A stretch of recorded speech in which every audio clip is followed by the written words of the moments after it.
Okay, continuing with 13.4. I am not having much luck today with my videos. I keep getting a phone call and it messes the video up. So anyway, I believe we were on number 3. The probability that 2 cards drawn from a deck are both aces. There are 4 aces in a standard deck of cards.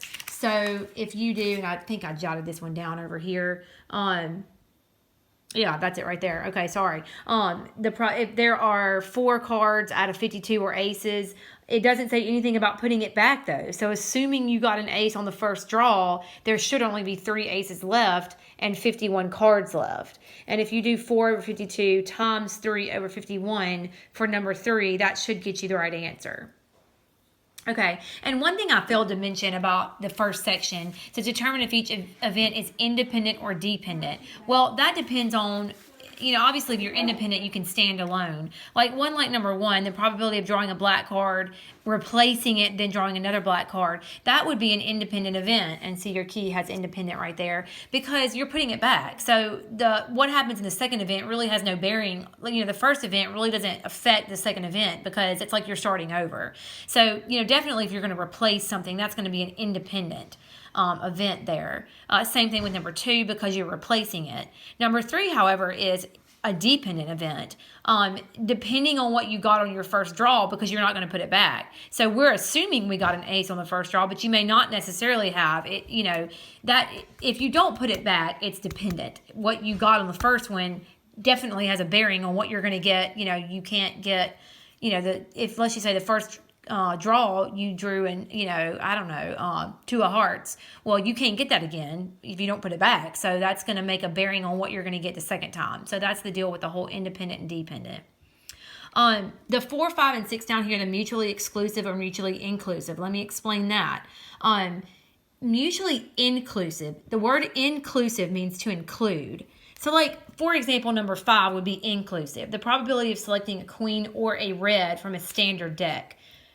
So there's one queen that's red and a queen. There's one card that's a red and a queen.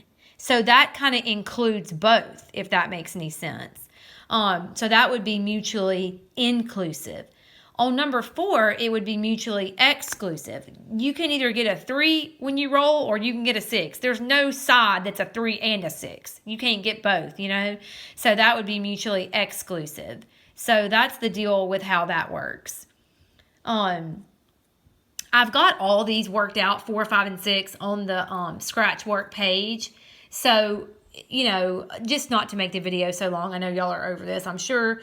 Just let me know if you don't understand the scratch work and if you can't figure it out. I tell you what, very quickly, let me work number 5 just because there's not one like that at all. The probability of selecting a queen or a red. Well, there's 4, here's number 5. There's 4 queens, right, in a deck of cards, okay? But there's also 26 reds. But you've got to take away the one that's both. There's one card that's red. There's a red queen, and you've counted the red. You've counted all the reds here.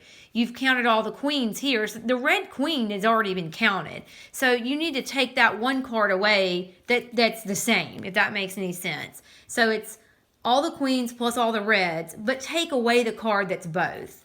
And that should get you that there. 4 plus 26 would be, 30 minus 1. So you get 29 over 52. Let me see. Queen or red. Oh, I'm a moron, y'all. Listen, there's 2. There's 2 queens that are red.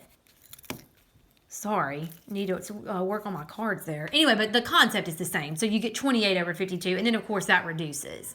So that's the answer there. All right, guys, hope this helped.